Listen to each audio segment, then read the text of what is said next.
aku berada dalam hadirat-Mu, ku rasa damai hatiku. Sadari kasih-Mu melimpah atasku, ya Bapa, ku bersyukur.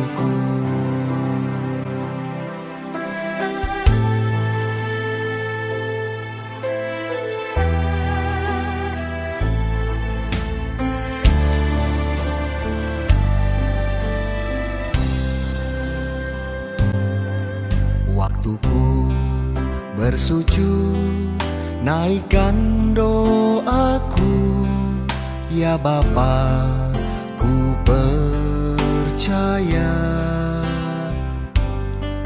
Segala khawatirku ku serahkan, ya Tuhan, pertolonganku datang dari-Mu. Apapun yang Kau beri, semua terbaik bagiku. Karya-Mu yang ajaib, Yesus, nyatalah dalam segenap hidupku.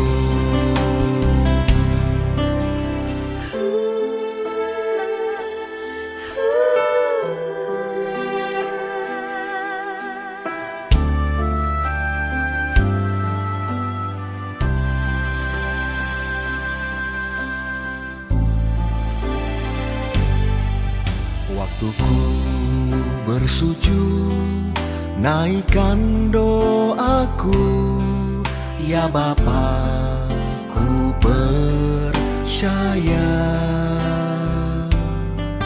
Segala khawatirku ku serahkan, ya Tuhan, pertolonganku datang dari-Mu. Apapun yang Kau beri, semua terbaik bagiku. Karya-Mu yang ajaib, Yesus, nyatalah dalam segenap hidupku.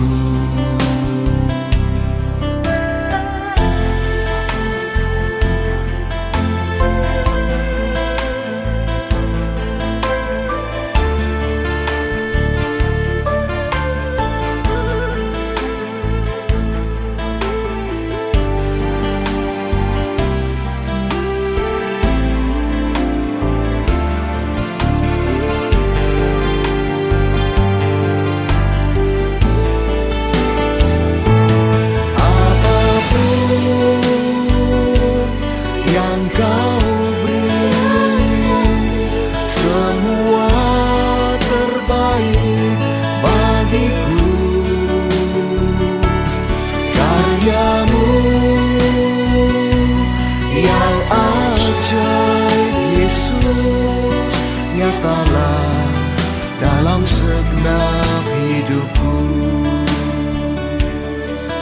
Nyatalah dalam segenap hidupku. Nyatalah dalam segenap hidupku.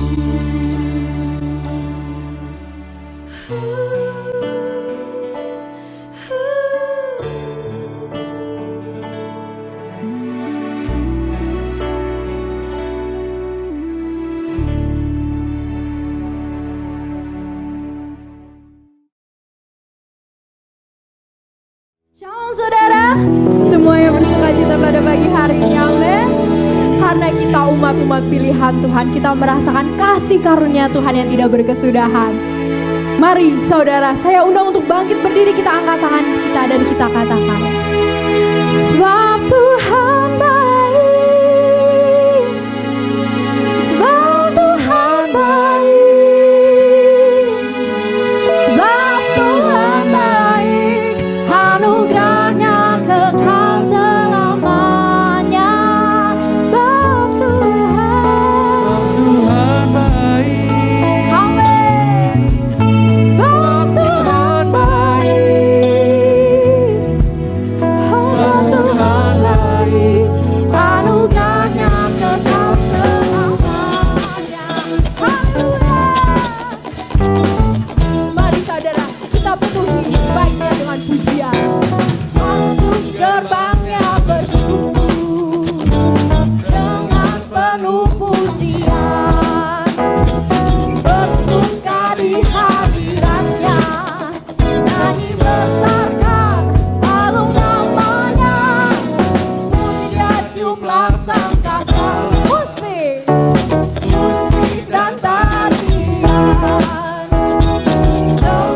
Puji dia.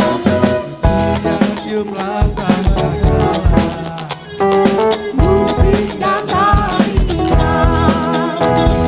semua makhluk di bumi di surga dengan hati hanya pujinya Tuhan baik. Tuhan baik.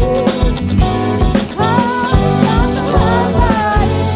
Anugerahnya kekal selamanya.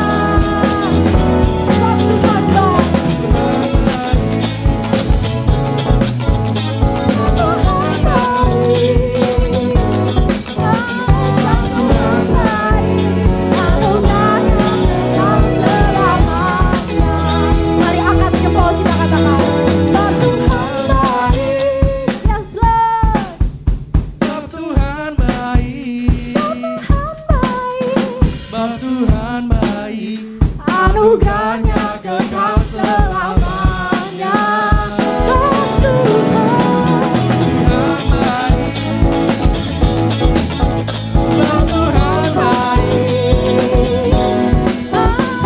Tuhan baik.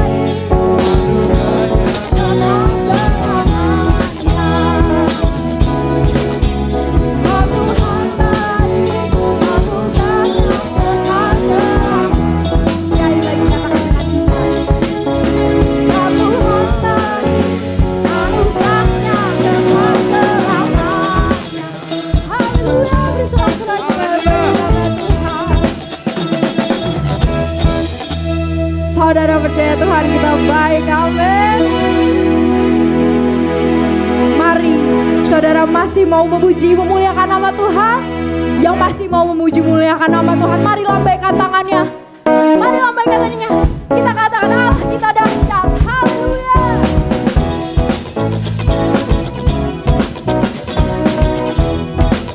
Kami melihat kuasa-Mu Tuhan. Ucaplah dan lihatlah betapa baiknya Tuhan itu. Rasakan dan nikmati kasih setia Tuhan. Ucaplah dan lihatlah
bagi Tuhan, saatnya kita mendengarkan Bethany News untuk sepekan.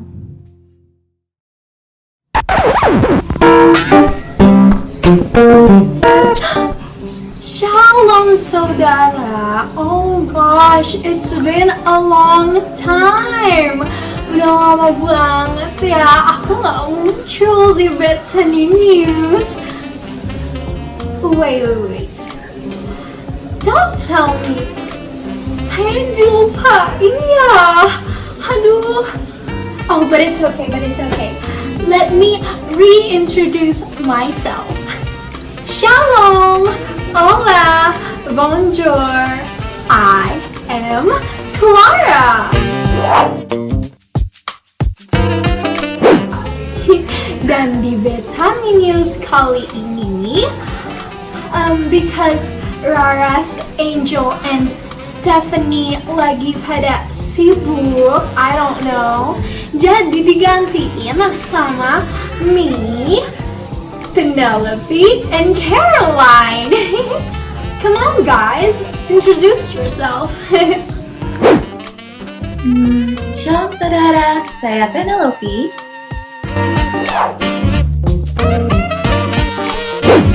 Shalom, saya Caroline.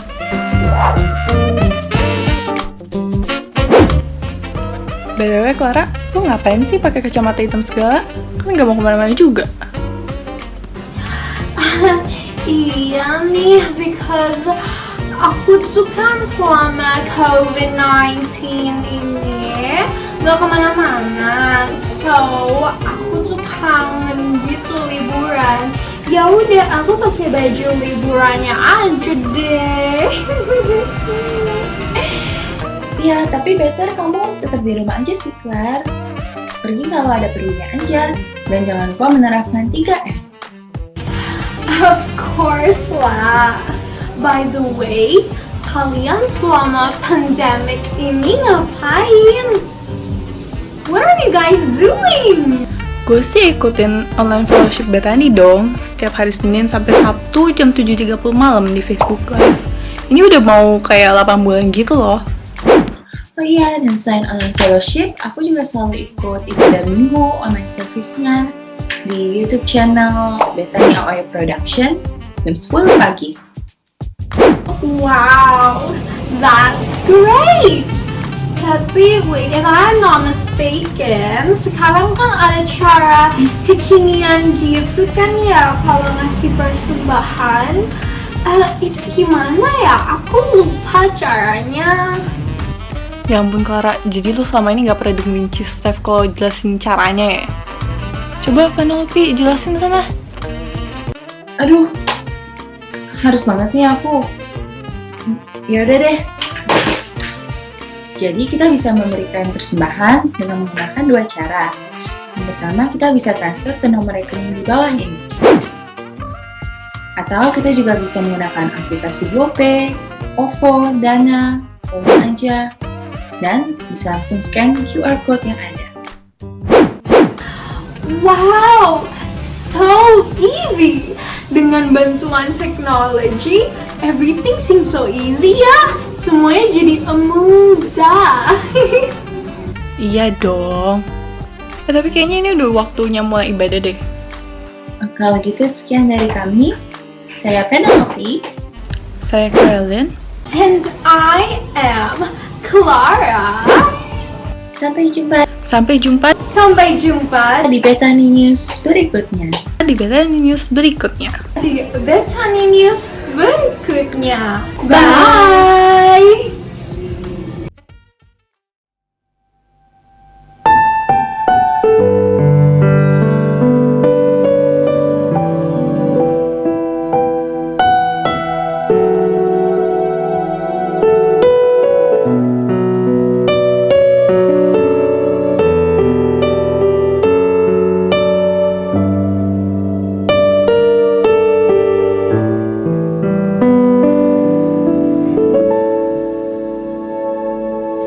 Sungguh besar setiamu, kau nyatakan bagiku.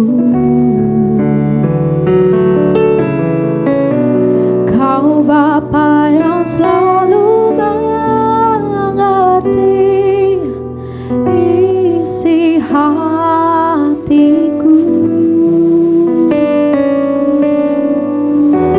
Kemuliaan-Mu Kau janjikan, aku tetap percaya.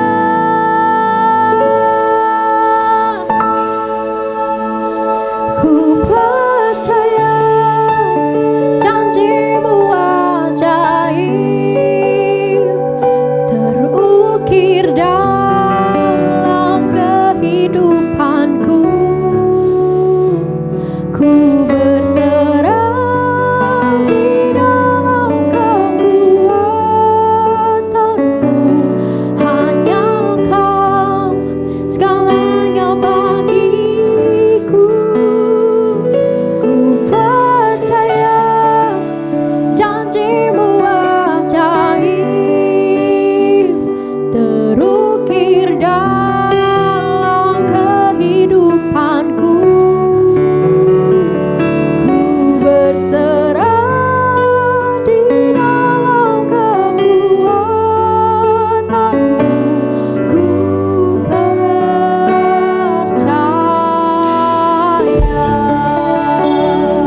Haleluya, puji nama Tuhan. Kita sudah memuji dan menyembah Tuhan, dan saya percaya di dalam hadirat Tuhan, kita yang lemah dikuatkan, yang sakit disembuhkan, yang terikat dilepaskan, bahkan yang membutuhkan jalan keluar pertolongan Tuhan, kita mendapatkan jalan keluar yang terbaik daripada Tuhan.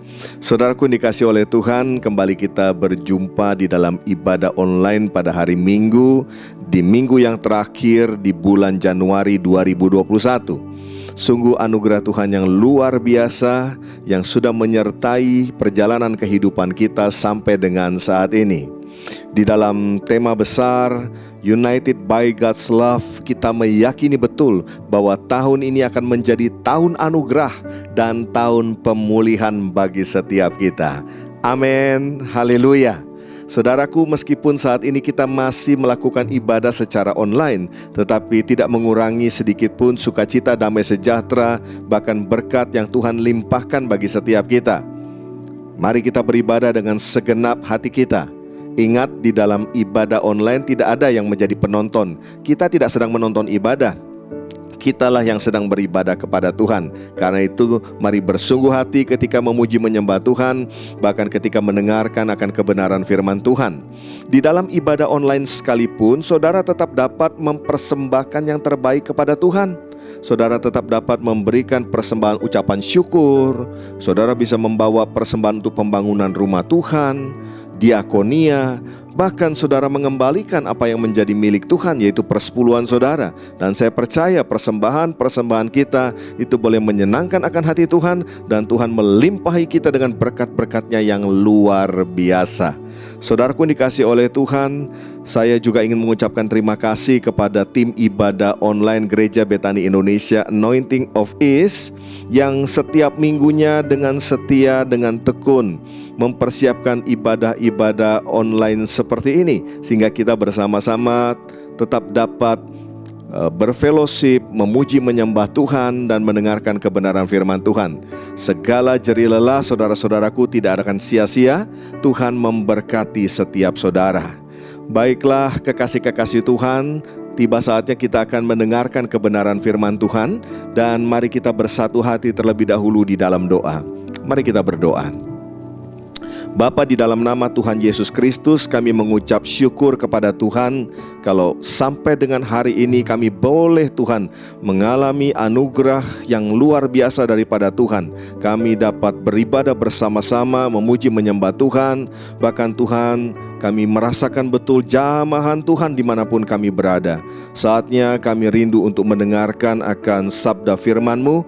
Karena itu berbicaralah kepada kami semua ya Tuhan. Urapilah hamba-Mu, urapi kami semuanya mendengarkannya, agar kami sama-sama diberkati oleh firman Tuhan. Dan kami sudah memutuskan, kami bukan hanya menjadi pendengar, tapi kami menjadi pelaku-pelaku firman Tuhan. Terpujilah nama Tuhan. Hanya di dalam nama Tuhan Yesus Kristus kami berdoa. Haleluya. Sama-sama yang diberkati Tuhan berkata amin. Haleluya.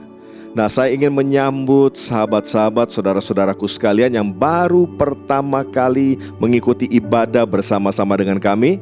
Welcome, saudara bukan orang asing di tengah-tengah kami. Saudara adalah keluarga di dalam Kristus Yesus. Dan karena itu saya juga menganjurkan saudara untuk bisa melihat akan video-video khotbah yang ada di YouTube channel ini, yaitu Betani AOE Production. Ada begitu banyak video khotbah dan juga pujian penyembahan kepada Tuhan.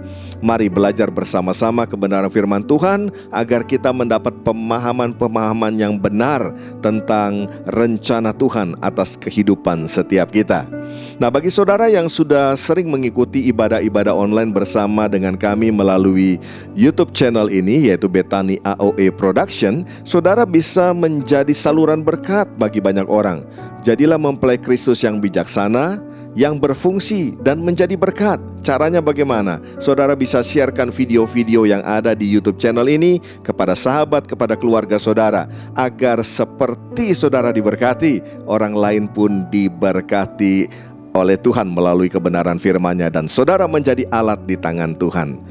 Nah, saudaraku yang dikasih oleh Tuhan, saya ingin bertanya, apakah saudara pernah melakukan yang namanya antri atau menunggu giliran?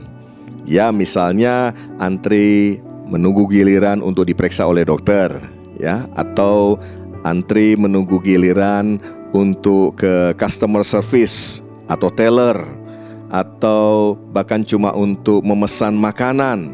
Pernahkah saudara melakukannya? Kalau saya lihat dari wajah-wajahnya, pastinya saudara pernah melakukan, ya. Wajah-wajah yang capek dan pasrah ketika mengantri dan menunggu. Nah, pertanyaannya begini, mengapa kita rela untuk melakukan itu? Sabar antri berjam-jam menunggu giliran. Bahkan saya pribadi pernah, saudara, ketika di awal-awal pandemi hanya untuk ke teller sebuah bank, saya harus datang lebih dulu, mengambil nomor antrian, kemudian pulang dulu, dan kemudian kembali lagi pada jam yang ditetapkan, dan baru kemudian saya bisa dilayani. Ya, apa yang membuat kita mau melakukan itu semua? Jawabannya adalah kebergantungan. Artinya kita bergantung karena membutuhkan sesuatu yang dapat dilakukan atau diberikan oleh apa yang kita tunggu tersebut. Ya, memang ada juga orang-orang yang kemudian tidak sabar karena melihat antriannya yang begitu panjang mengular. Akhirnya membatalkan dan pulang dengan rasa jengkel, ngomel, marah-marah. Bahkan petugas keamanan, security yang tidak tahu menahu apapun bisa kena getahnya karena orang-orang yang ngomel, yang jengkel, yang marah-marah tersebut. Namun satu hal, saudaraku, dikasih oleh Tuhan, yang jelas adalah urusan orang-orang yang seperti itu pasti tertunda juga penyelesaiannya karena mereka meninggalkan, ya. Nah, kesimpulan saya, antri atau menunggu giliran adalah bukti kebergantungan kita kepada siapa atau apa yang kita tunggu tersebut. Ya, saya sengaja pada waktu itu ya sabar menunggu di antrian karena ada hal-hal yang saya butuhkan untuk saya bertemu dengan teller tentunya. Nah, dalam kehidupan kita tiap-tiap hari, terkadang Tuhan tidak langsung juga menolong kita, bukan? Dan sebetulnya ketika kita harus menunggu akan pertolongannya Tuhan, Tuhan itu sedang mengajarkan kepada kita tentang kebergantungan kita kepadanya. Dan ini hal yang sangat penting sekali, karena manusia cenderung lupa. Kita sering kali lupa, apalagi kalau kita merasa sudah kuat, kita merasa sudah pintar, kita merasa sudah kaya. Jadi penting sekali Tuhan itu mengajarkan kebergantungan kita kepadanya. Nah, masalahnya begini, saudaraku, di saat-saat sedang menanti itulah seringkali godaan iblis atau si jahat itu semakin kuat juga. Ya Pak ya, memancing atau menggoda kita agar kita pergi mencari alternatif lain, mencari jalan lain di luar jalan yang Tuhan sediakan. Contoh, ketika penyakit kita belum disembuhkan, ketika persoalan keuangan kita belum juga ada solusinya, ketika rumah tangga kita belum juga dipulihkan. Nah, godaan bertubi-tubi datang kepada kita sebagai orang percaya. Ayo, sudahlah, ambil jalan potong saja. Ini ada orang pintar yang bisa bantu, ya. Jangan takut, dia juga pegang Alkitab kok, ya. Pegang doang loh ya. Baca belum tentu, ya. Udahlah, nggak apa, pisah aja. Nggak mungkin lah ini bisa dipulihkan, sudah terlalu parah, ya. Ada lagi godaan, udah ini ada solusi nih, nggak pakai susah, nggak pakai ribet, ya. Online, ya. Pinjaman online. Nah, tanpa disadari, akhirnya saudaraku, banyak orang berjatuhan. Banyak juga anak-anak Tuhan yang tergelincir karena mengikuti jalan-jalan yang salah tersebut. Mengapa hal itu bisa terjadi atas diri orang percaya? Mengapa demikian? Jawabannya adalah karena masih ada kesombongan di dalam dirinya. Ya, akar kesombongan nomor satu adalah menolak kebergantungan kepada Tuhan. Ya, menolak bergantung kepada Tuhan. Nah, kita sudah belajar bukan, bahwa kesombongan tidak boleh ada sebetulnya di dalam diri kita sebagai anak-anak Tuhan. Karena Tuhan itu membenci yang namanya kesombongan. Ya, Tuhan itu menentang orang congkak. Tuhan menentang orang yang sombong. Dengan kata lain, orang yang sombong, orang yang congkak itu sama dengan menjadi musuhnya Tuhan. Kan mengerikan, saudara. Kalau Tuhan di pihak kita, siapa lawan kita? Tidak ada. Tetapi kalau Tuhan yang menjadi lawan kita, siapa yang bisa membela kita? Tidak ada. Nah, kekasih-kekasih Tuhan, soalannya adalah ketika kesombongan itu muncul dalam diri seseorang, seringkali orang tersebut tidak menyadari. Ya, saya ulang. Seringkali ketika kesombongan itu muncul dalam diri seseorang, orang tersebut justru tidak menyadari. Bahkan banyak yang kemudian marah, tersinggung kalau sampai diingatkan, ya, bahkan nantang. Siapa berani bilang saya sombong? Saya itu tidak pernah sombong. Saya ini selalu kok rendah hati. Ya, padahal perkataan dia barusan itu adalah perkataan orang sombong. Dia tidak menyadari. Ya, katanya nggak sombong, tapi ngomongnya sombong. Ya, cara dia menyampaikan barusan itu sombong sebetulnya. Nah, saudaraku yang dikasih oleh Tuhan, pernah nggak saudara ketemu orang-orang yang model kayak begitu? Oh, nggak pernah ya? Atau jangan-jangan saudara nggak pernah ketemu manusia? Ya, oke lah. Mungkin karena lagi lockdown, ya, lagi work from home, ya. Jadi nggak ketemu siapa-siapa. Nah, kekasih-kekasih Tuhan, mengapa orang tanpa sadar dapat jatuh dalam hal yang namanya kesombongan? Ini jawabannya, karena ternyata akar-akarnya belum dicabut. Akar-akar kesombongan itu masih tinggal di dalam diri orang tersebut. Dan ini yang sangat berbahaya. Ya, kalau kita misalnya memotong sebuah pohon, lalu membiarkan akarnya tetap tinggal di dalam tanah, apa yang akan terjadi? Tidak lama kemudian kita akan melihat akan ada tunas kembali di situ, yang kemudian pohon itu akan bertumbuh kembali. Dan kalau dibiarkan, dia akan menjadi tinggi kembali. Saudaraku yang dikasih oleh Tuhan, firman Tuhan menyatakan bahwa dosa pertama kali masuk dan menghancurkan hidup manusia itu melalui jalur kesombongan, yaitu menolak bergantung kepada Tuhan. Ya, peristiwa di Taman Eden, kejatuhan Adam dan Hawa sebenarnya dimulai dengan apa? Keinginan mereka untuk tidak lagi bergantung kepada Tuhan. Mau lihat buktinya? Kita baca Kejadian pasal 3 ayat 1 sampai dengan ayat yang ke-6. Adapun ular ialah yang paling cerdik. Katakan paling cerdik, ya, dari segala binatang di darat yang dijadikan oleh Tuhan Allah. Ular itu berkata kepada perempuan itu, tentulah Tuhan berfirman, semua pohon dalam taman ini jangan kamu makan buahnya, bukan? Ya, ular binatang paling cerdik saat itu digunakan oleh si iblis untuk menjatuhkan manusia. Ya, kalau akhir zaman ini, ya, di hari-hari terakhir ini, saudara, ya, ular nggak dipakai lagi memang, ya, karena ada yang lebih cerdik dari ular. Siapa dia? Manusia. Ya, lebih cerdik daripada ular. Nah, ayat yang kedua, lalu saut perempuan itu kepada ular itu, buah pohon-pohonan dalam taman ini boleh kami makan, tetapi tentang buah pohon yang ada di tengah-tengah taman, Allah berfirman, jangan kamu makan ataupun raba buah itu, nanti kamu mati. Tetapi ular itu berkata kepada perempuan itu, sekali-kali kamu tidak akan mati. Tetapi Allah mengetahui bahwa pada waktu kamu memakannya, matamu akan terbuka dan kamu akan menjadi seperti Allah, tahu tentang yang baik dan yang jahat. Perempuan itu melihat bahwa buah pohon itu baik untuk dimakan dan sedap kelihatannya. Lagi pula pohon itu menarik hati karena memberi pengertian. Ya, pengertian tentang yang baik dan yang jahat.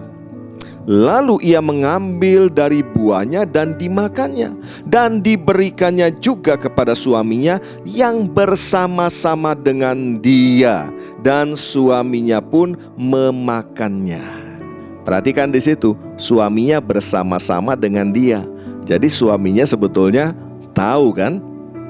Nah, hanya Adam pada waktu itu tidak bertindak.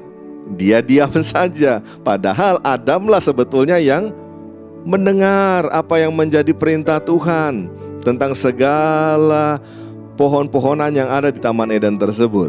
Lihat di sini saudara, ya. Kalau kepala keluarga, kalau suami itu berdiam, ya, maka efeknya jelas terjadi kejatuhan, ya. Oleh karena itu, mari kita belajar dari peristiwa ini. Coba kita perhatikan saudara, ayat yang kelima, ya. Dari ayat yang kelima ini kita tahu bahwa ternyata selama ini untuk tahu mana yang baik dan yang jahat, Adam dan Hawa harus bergantung kepada Tuhan. Dengan kata lain, Adam dan Hawa harus senantiasa dekat dengan Tuhan dan bertanya kepada Tuhan. Nah, di sini saudara persoalannya, ya. Coba kita lihat nih di ayat yang ke-6, ya. Dikatakan buah itu menarik hati karena memberi pengertian. Pengertian apa? Pengertian tentang yang baik dan yang jahat tentunya. Nah, pikir Hawa pada saat itu, inilah peluang besar untuk tidak perlu lagi bergantung kepada Allah, karena mereka akan menjadi seperti Allah. Saudaraku yang dikasihi oleh Tuhan, sekarang kita memahami ya, bahwa sejak awal manusia memang tidak menyukai ternyata kebergantungan kepada Allah atau kepada Tuhan. Dan iblis atau si jahat tahu persis akan hal itu. Maka itu isu ini yang dia gunakan untuk menjatuhkan, untuk menghancurkan kehidupan manusia. Iblis tahu ketidaksukaan itu. Itulah yang sebabnya dia lemparkan ide tersebut. Ya, iblis menggunakan ketidaksukaan bergantungnya manusia kepada Tuhan itu untuk menjatuhkan manusia. Dan hal yang ditawarkan iblis kepada Hawa sangat tajam. Kamu tidak akan butuh Tuhan lagi kalau kamu sudah makan buah ini, karena kamu sendiri akan menjadi seperti Tuhan, menjadi seperti Allah.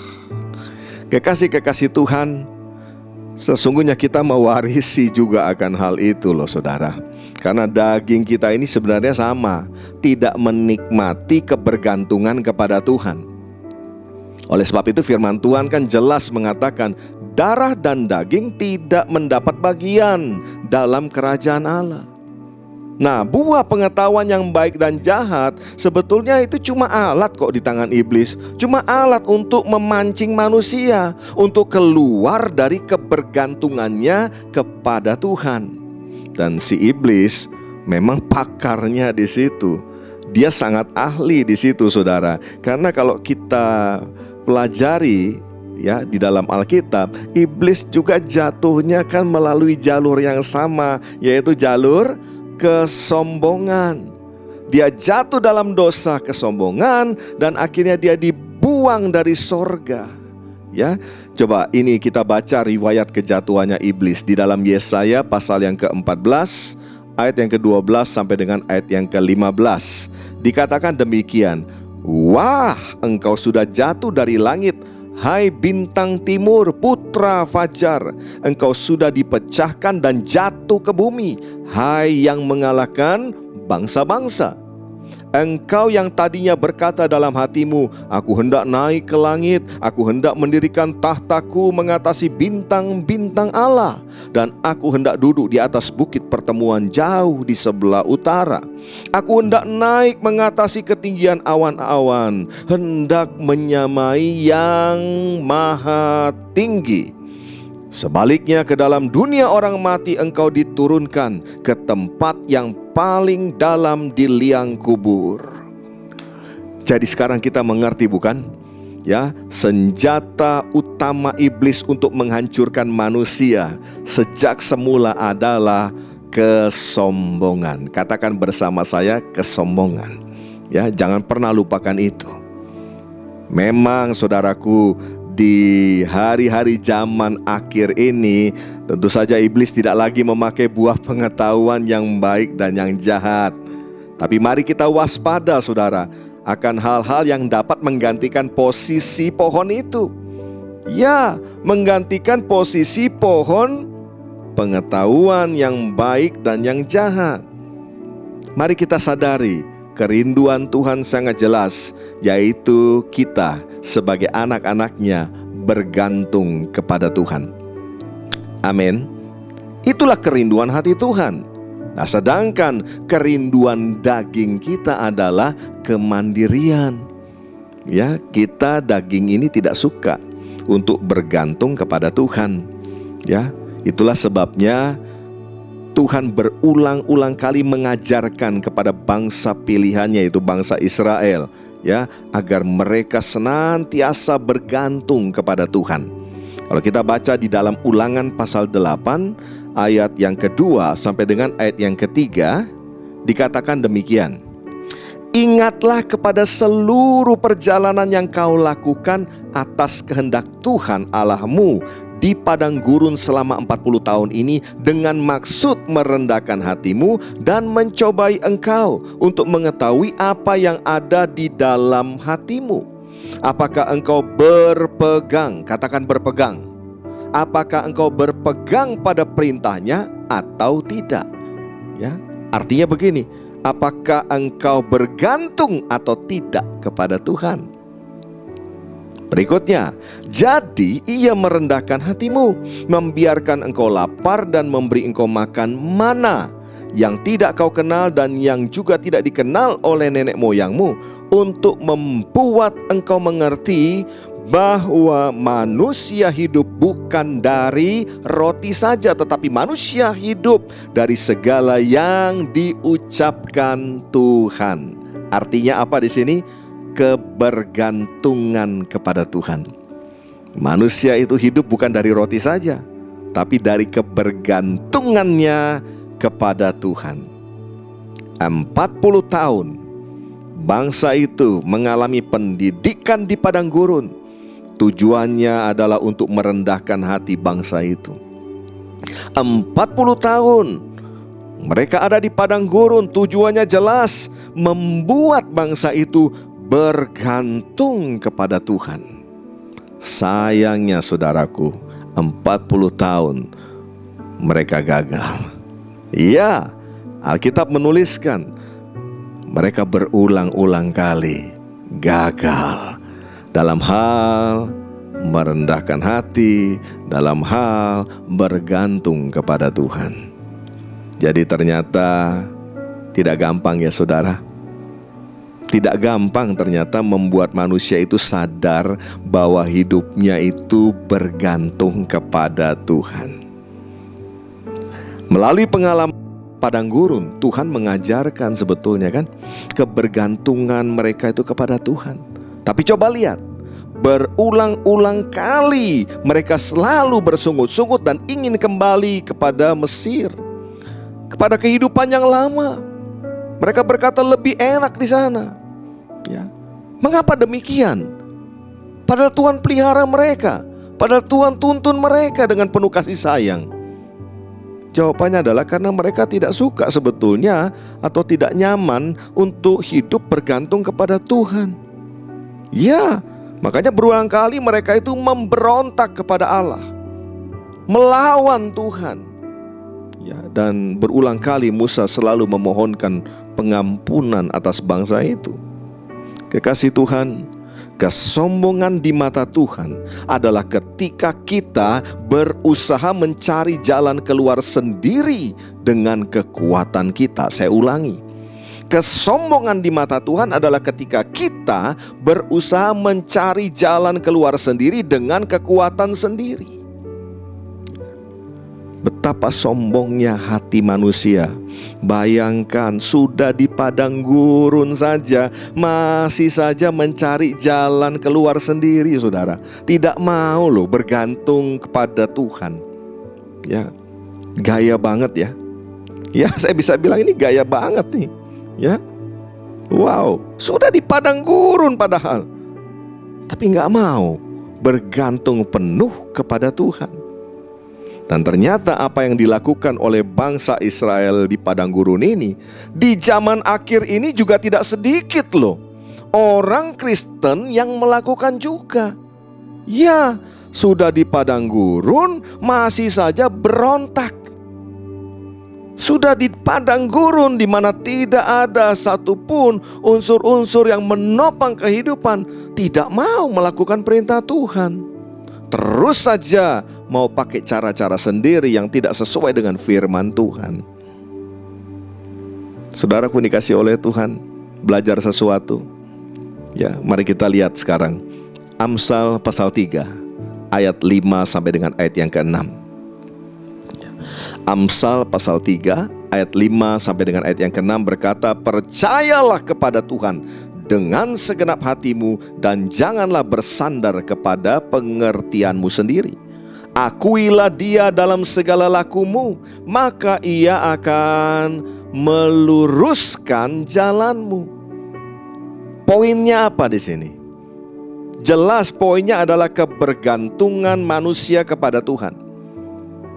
Kebergantungan kita kepada Tuhan.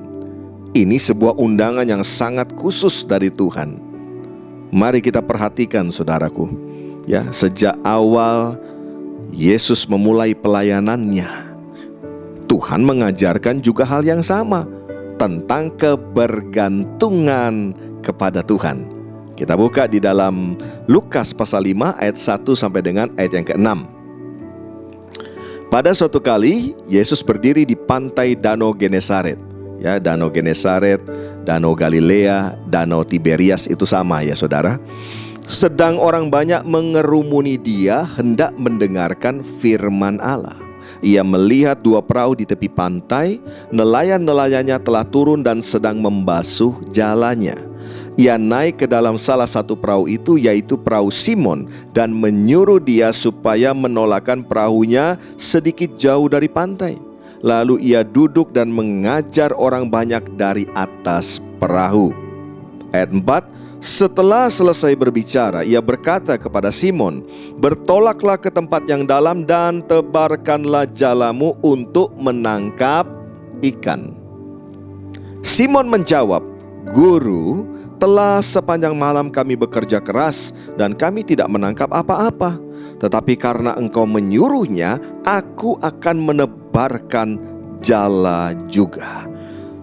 Dan setelah mereka melakukannya, mereka menangkap sejumlah besar ikan sehingga jala mereka mulai koyak. Tentunya kisah ini kita sudah sering kali baca, ya. Tapi mari kita akan memperhatikan bahwa Tuhan Yesus sejak awal mula pelayanannya, Ia telah mengajarkan kepada murid-muridnya tentang arti bergantung kepada Tuhan.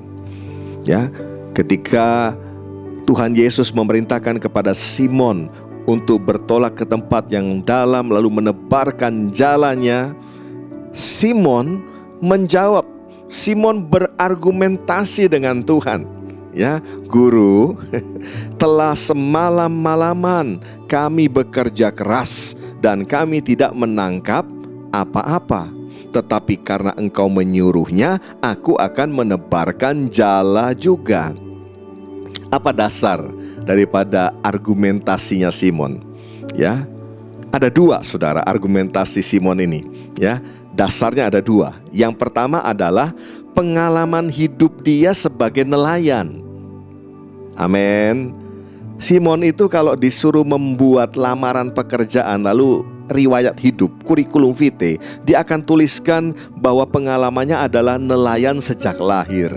Artinya apa? Ya jelas dia tahu banyak hal mengenai nelayan, mengenai pekerjaan nelayan. Ya, bahkan di sini kalau kita lihat saudara, Tuhan Yesus bukanlah nelayan kan? Ya, bahkan bukan keturunan nelayan. Jadi orang banyak mengenal Yesus pada saat itu adalah anaknya tukang kayu. Karena Yusuf memang tukang kayu. Ya, itu dasar yang pertama, bahwa dia sebetulnya memiliki pengalaman hidup yang lebih dari cukup sebagai seorang nelayan. Itu yang pertama. Yang kedua, perhatikan tadi ayat yang kelima. Coba kita baca. Telah sepanjang malam kami bekerja keras. Artinya apa? Artinya Simon berkata mereka ini sudah mengerjakan hal itu.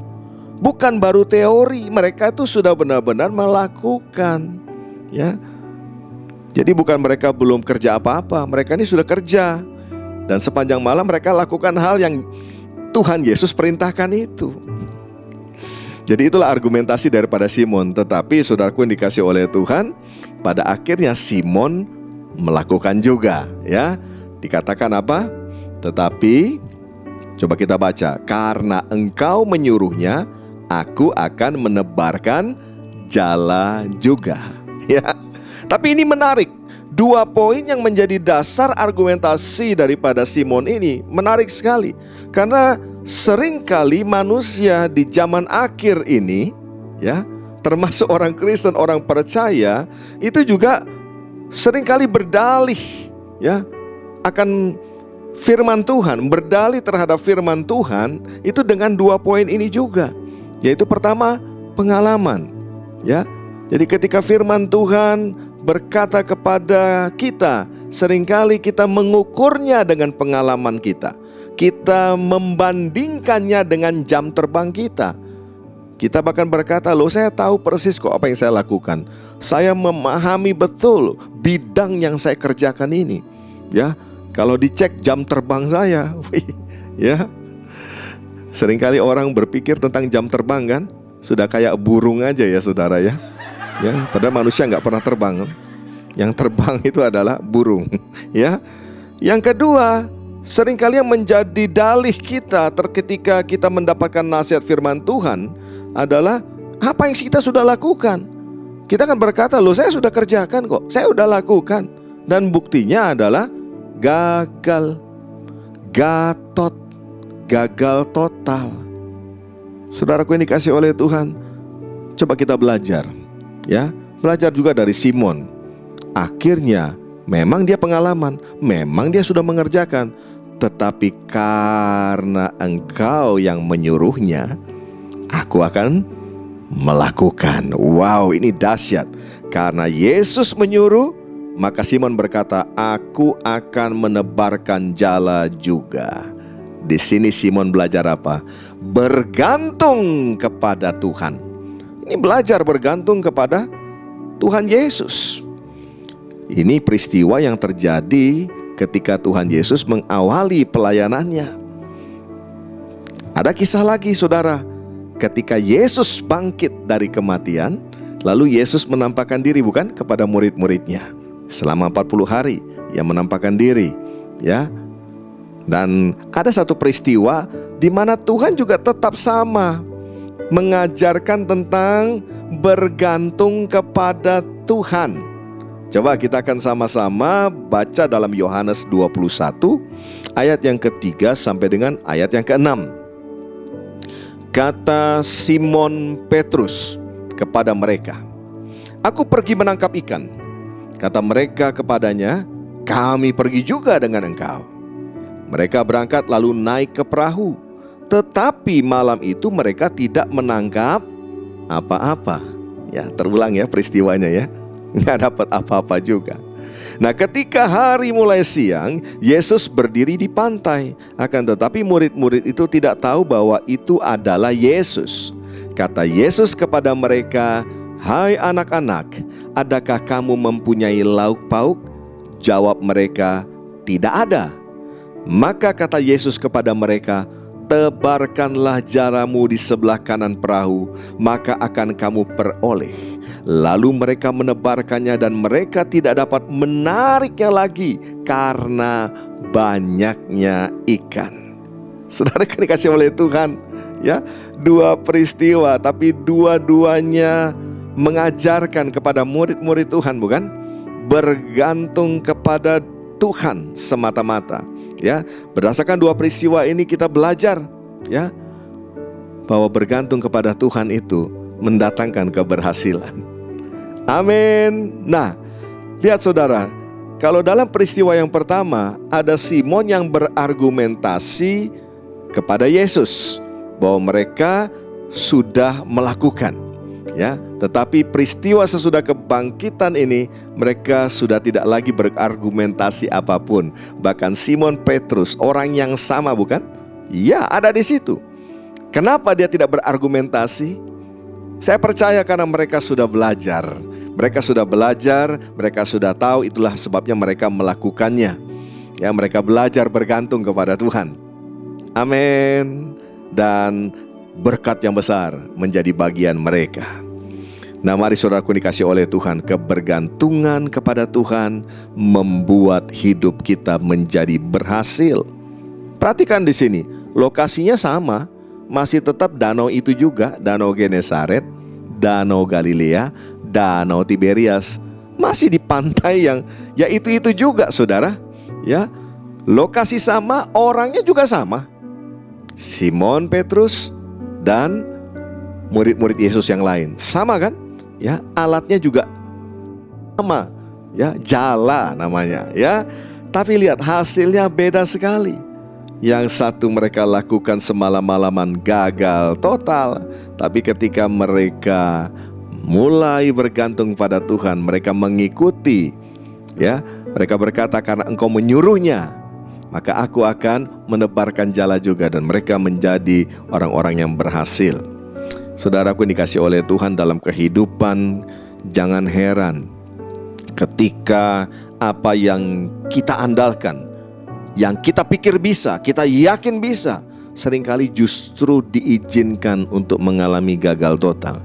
Tetapi apa yang kita sepelekan dan bahkan kita ragukan, justru Tuhan buat menjadi berhasil. Sebetulnya itu untuk mengajarkan kepada kita bahwa dalam segala hal kita harus bergantung penuh hanya kepada Tuhan. Amin. Berapa banyak saudara mau bergantung kepada Tuhan? Puji nama Tuhan. Ya, puji nama Tuhan. Mari kita akan buka Yeremia pasal 17 ayat yang kelima dan ayat yang ketujuh. Firman Tuhan berkata demikian. Beginilah firman Tuhan, terkutuklah orang yang mengandalkan manusia, yang mengandalkan kekuatannya sendiri, dan yang hatinya menjauh daripada Tuhan. Ayat yang ketujuh, diberkatilah orang yang mengandalkan Tuhan, yang menaruh harapannya hanya pada Tuhan. Ya, saudaraku, siapakah yang biasanya diandalkan oleh manusia?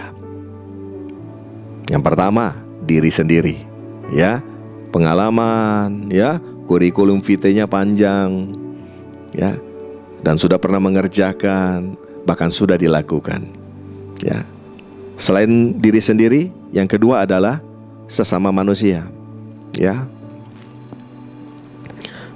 Ketika kita masih menolak untuk bergantung kepada Tuhan, berarti kita masih termasuk orang-orang yang sombong di hadapan Tuhan. Saya ulangi, ketika kita masih menolak untuk bergantung kepada Tuhan, berarti kita masih sombong di hadapan Tuhan. Karena itu Bapak Ibu Saudaraku yang dikasih oleh Tuhan, ketika saat ini kita sadar, ya, kita sudah tidak mampu. Saya mau bilang begini, tidak usah ngotot untuk menjadi mampu. Bergantunglah sepenuhnya kepada Tuhan. Itu yang Tuhan mau. Itu poin yang pertama. Ya, akar kesombongan nomor satu adalah menolak bergantung kepada Tuhan. Nah, poin yang kedua, akar kesombongan yang kedua adalah melupakan campur tangan Tuhan dalam perjalanan kehidupan.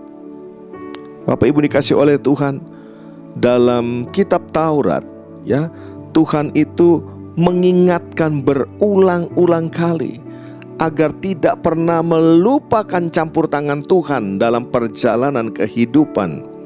Coba kita buka dalam Ulangan pasal 8 ayat yang ke-11, lalu ayat yang ke-14, ayat yang ke-17 dan 18. Mari kita baca. Hati-hatilah supaya jangan engkau melupakan Tuhan Allahmu dengan tidak berpegang pada perintah, peraturan dan ketetapannya yang kusampaikan kepadamu pada hari ini. Ayat 14, jangan engkau tinggi hati. Apa itu tinggi hati? Sombong, ya, sehingga engkau melupakan Tuhan Allahmu yang membawa engkau keluar dari tanah Mesir, dari rumah perbudakan. 17, maka janganlah kau katakan dalam hatimu, kekuasaanku dan kekuatan tanganku lah yang membuat aku memperoleh kekayaan ini. Tetapi haruslah engkau ingat. Katakan haruslah engkau ingat. Ya, tetapi haruslah engkau ingat kepada Tuhan Allahmu, sebab Dialah yang memberikan kepadamu kekuatan untuk memperoleh kekayaan dengan maksud meneguhkan perjanjian yang diikrarkannya dengan sumpah kepada nenek moyangmu seperti sekarang ini. Haleluya. Biarlah dalam perjalanan kehidupan kita sebagai orang percaya, kita punya prinsip begini: dari Dia, oleh Dia, untuk Dia, sampai selama-lamanya. Amin. Ya, semua dari Dia, semua juga oleh Dia, dan bagi Dia sampai selama-lamanya. Bergantunglah dan jangan lupakan campur tangan Tuhan dalam hidup ini. Amin. Ya. Jadi bagaimana sekarang saudaraku? Masih rela antri? Maksud saya masih rela bergantung kepada Tuhan? Ya, mau buang gak akar-akar kesombongan kalau masih ada dalam hidup kita? Buang saudaraku. Akar kesombongan yang pertama adalah menolak bergantung kepada Tuhan. Yang kedua, melupakan campur tangan Tuhan dalam perjalanan kehidupan ini. Saya percaya saudara, jika kita terus-menerus bergantung kepada Tuhan, dengar ini, iblis tidak akan bisa berbuat apa-apa atas kita. Amin. Selamat menjalani hidup bergantung kepada Tuhan. Yuk antri lagi. Tapi sebelumnya mari kita bersatu hati di dalam doa. Mari kita berdoa. Haleluya. Kami bersyukur kalau Tuhan pada hari ini kami boleh belajar, kami boleh ditegur, diingatkan, agar kami sebagai anak-anak-Mu ya Tuhan, hidup bergantung sepenuhnya kepada Tuhan. Ya Tuhan, ampunilah kami apabila ada di antara kami yang seringkali ingin mencari jalan keluar sendiri, mencari jalan-jalan alternatif sendiri dengan kekuatan sendiri. Ampunilah ya Tuhan. Dan biarlah pada hari ini Tuhan, kami menyerahkan ke dalam tangan Tuhan. Biarlah Tuhan sendiri yang mencabut akar-akar kesombongan yang masih ada di dalam diri kami, di mana kami tidak mau bergantung kepada Tuhan. Biarlah Tuhan Engkau yang mencabut akar kesombongan ini, di mana kami melupakan campur tangan-Mu dalam perjalanan kehidupan kami. Tuhan, tolong setiap anak-anak-Mu. Kami sungguh Tuhan mau menjadi pribadi-pribadi yang berkenan di hadapan Tuhan, yang menyenangkan akan hati Tuhan. Tuhan, kami bersyukur kalau Tuhan masih terus berbicara kepada kami, mengajar kepada setiap kami. Kami tidak akan menolak setiap pengajaran, setiap didikan Tuhan bagi setiap kami. Terima kasih Bapa di sorga, Engkau sendiri Tuhan yang menjamah, yang melawat setiap anak-anak-Mu. Engkau yang tahu ya Tuhan apa yang menjadi pergumulan masing-masing anak-anak-Mu. Dan kami percaya hari ini ketika kami benar-benar bergantung kepada Tuhan, hari ini akan menjadi titik balik dalam hidup kami, akan menjadi breakthrough bagi setiap anak-anak-Mu ya Tuhan. akan ada terobosan-terobosan yang terjadi dalam kehidupan anak-anak-Mu. Terima kasih Bapa di sorga, pemeliharaan-Mu yang ajaib sepanjang kehidupan kami tidak akan pernah kami lupakan. Kami akan terus mengingatnya, menghargainya Tuhan. Terima kasih Tuhan. Dan saat ini juga Tuhan, kami mau berdoa untuk bangsa dan negara kami. Tidak kebetulan kalau Tuhan taruh kami di negeri ini. Kami percaya Tuhan, Indonesia ada di tangan Tuhan, Indonesia ada di hatinya Tuhan. Biarlah hujan keselamatan, hujan pertobatan itu turun atas bangsa dan negara kami, sehingga Indonesia mengalami pemulihan yang datang daripada Tuhan. Berkatilah pemimpin-pemimpin bangsa kami, mulai dari Bapak Presiden, Wakil Presiden, para menteri, para pejabat, dari pusat sampai ke daerah-daerah. Biarlah semuanya dapat menjalankan pemerintahan dengan benar, dengan hati yang takut kepada Tuhan. Dan kami percaya Indonesia akan penuh dengan kemuliaan Tuhan. Bapa, kami juga berdoa buat gereja-gereja-Mu yang ada di seluruh Indonesia. Biarlah di tengah-tengah pandemi, situasi kondisi saat ini sekalipun, semua gereja-Mu tetap dapat berfungsi. Engkau yang menopang, Engkau yang menyediakan, Engkau yang memberkati gereja-gereja-Mu. Bahkan setiap hamba-hamba Tuhan yang melayani Tuhan di tengah-tengah bangsa ini. Terima kasih Tuhan untuk campur tangan dan pemeliharaan-Mu yang luar biasa. Ya Aba, ya Bapa, Engkaulah sumber kehidupan kami. Saat ini hamba-Mu ini secara khusus berdoa bagi setiap anak-anak-Mu yang membawa persembahan dalam ibadah ini. Baik Tuhan itu persembahan syukur, korban syukur, persembahan diakonia, persembahan pembangunan rumah Tuhan, maupun mengembalikan apa yang menjadi miliknya Tuhan, yaitu persepuluhan mereka. Berkatilah Tuhan, berkati tangan-tangan yang membawa persembahan ini. Kau berkati mata pencarian usaha pekerjaan mereka. Bahkan Engkau yang membukakan tingkap-tingkap langit di atas kepala mereka dan mencurahkan berkat sampai berkelimpahan. Tuhan, berkati juga persembahan ini agar dapat dipergunakan untuk pelebaran kerajaan-Mu di tengah-tengah dunia ini melalui wadah gereja-Mu ini. Terima kasih Tuhan, terima kasih. Ya Bapa, sekali lagi kami mengucap syukur buat ibadah online yang boleh kami ikuti, boleh kami lakukan bersama-sama pada hari ini. Dan sebelum kami mengakhirinya Tuhan, kami rindu berkat-Mu turun atas setiap kami. Kekasih-kekasih Tuhan, mari kita angkat kedua tangan kita tinggi di hadapan Tuhan. Tuhan memberkati engkau dan melindungi engkau. Tuhan menyinari engkau dengan wajah-Nya dan memberi engkau kasih karunia. Tuhan menghadapkan wajah-Nya kepadamu dan memberi engkau damai sejahtera. Terimalah berkat yang berlimpah-limpah di dalam nama Bapa, Anak dan Roh Kudus, yaitu Tuhan Yesus Kristus, yang menyertai dan memberkati, memulihkan dan mengangkat kita sekalian mulai saat ini sampai Maranatha, bahkan sampai selama-lamanya. Yang percaya sudah menerima berkat Tuhan berkata, amin. Haleluya.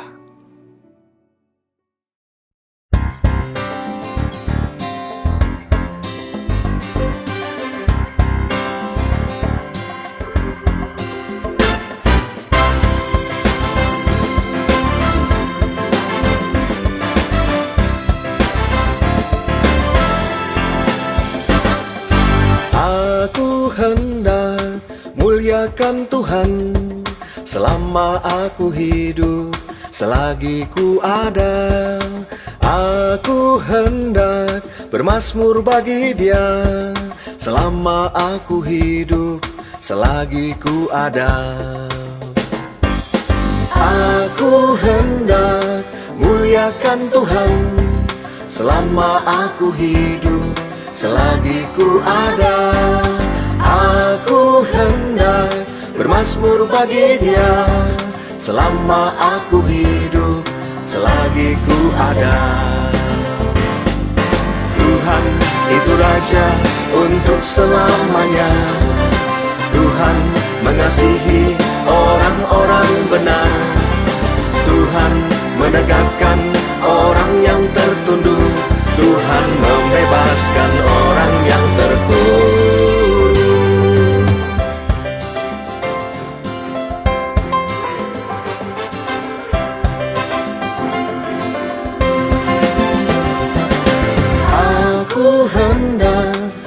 muliakan Tuhan. Selama aku hidup, selagi ku ada, aku hendak bermazmur bagi Dia. Selama aku hidup, selagi ku ada, aku hendak muliakan Tuhan. Selama aku hidup, selagi ku ada, aku hendak bermazmur bagi Dia. Selama aku hidup, selagi ku ada. Tuhan itu Raja untuk selamanya. Tuhan mengasihi orang-orang benar. Tuhan menegakkan orang yang tertunduk. Tuhan membebaskan orang yang terkurung. Tuhan itu Raja untuk selamanya. Tuhan mengasihi orang-orang benar. Tuhan menegakkan orang yang tertunduk. Tuhan membebaskan orang yang terkurung.